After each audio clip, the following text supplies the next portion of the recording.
চলে আসলাম গরম করা একটা রেসিপি নিয়ে। এইবারের ভূতে যে পরিমাণ টানটান উত্তেজনা তৈরি হয়েছে তাতে এটার সাথে এরকম গরম গরম পাস্তার রেসিপি কিন্তু ভালোই যায়। তাই নানির বেটির হাতের গরম গরম পাস্তার রেসিপি নিয়ে চলে আসলাম তোমাদের মাঝে। তো প্রথমে একটা হাঁড়িতে পানি দিয়ে তার মধ্যে পাস্তাগুলো ঢেলে দেবার সিদ্ধ করার জন্য। পাস্তাগুলো ওইদিকে সিদ্ধ হতে থাক, এর মাঝে আরেকটা কড়াই ডিম ভেঙে দিয়ে সেটাকে হালকা করে ভেজে নেবা। এই যে এরকম করে সুন্দর করে হালকা করে, একদম বেশি আবার ভেজে ফেলো না যেন। আচ্ছা, ভিডিও কোয়ালিটি দেখে যেন কেউ আবার হতাশ হলো না, কারণ এই ভিডিওটা আজ থেকে 2 বছর আগের।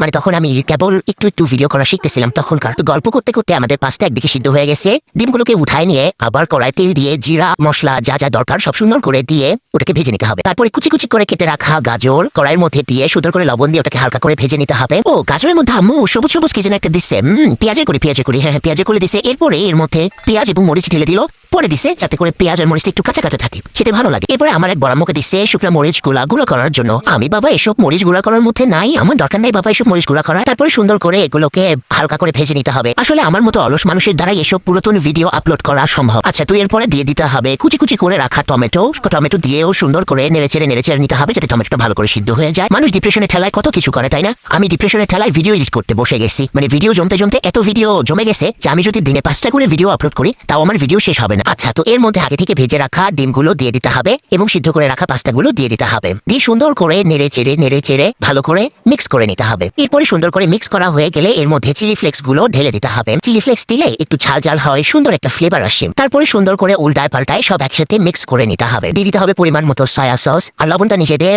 পরিমাণ মতো টেস্ট মতো দিয়ে নিবা। তোমরা আবার বলিও না যে লবণের ভিডিও তো দিলেন না, তার মানে কি লবণ দেন নাই? লবণ দিছি বাবা, আমার ভিডিও করতে মনে নাই। এরপরে দিতে হবে আসল জিনিস, সেটা হলো টমেটো সস। একদম ঢেলে একদম বোতল একদম ঝাড়ে দিব যাতে একদম সসে একদম লাল টুকটুকা হয়ে যায়। এরপরে আবার সুন্দর করে উল্টাইতেই থাকবা, উল্টায় পাল্টায় একটার সাথে আরেকটা সুন্দরভাবে মিশাই দেবা। পাস্তার মেইন কাজই হচ্ছে উল্টানো, খালি উল্টাইতেই থাকবা, যাই দিবা খালি উল্টাবা, একটার সাথে আরেকটা মিশাবা, তাইলেই দেখবা একদম সেই স্বাদ হবে। উল্টানো পাল্টানো কাজ শেষ, এখন দেখি তো একটু টেস্ট করে কেমন হয়েছে।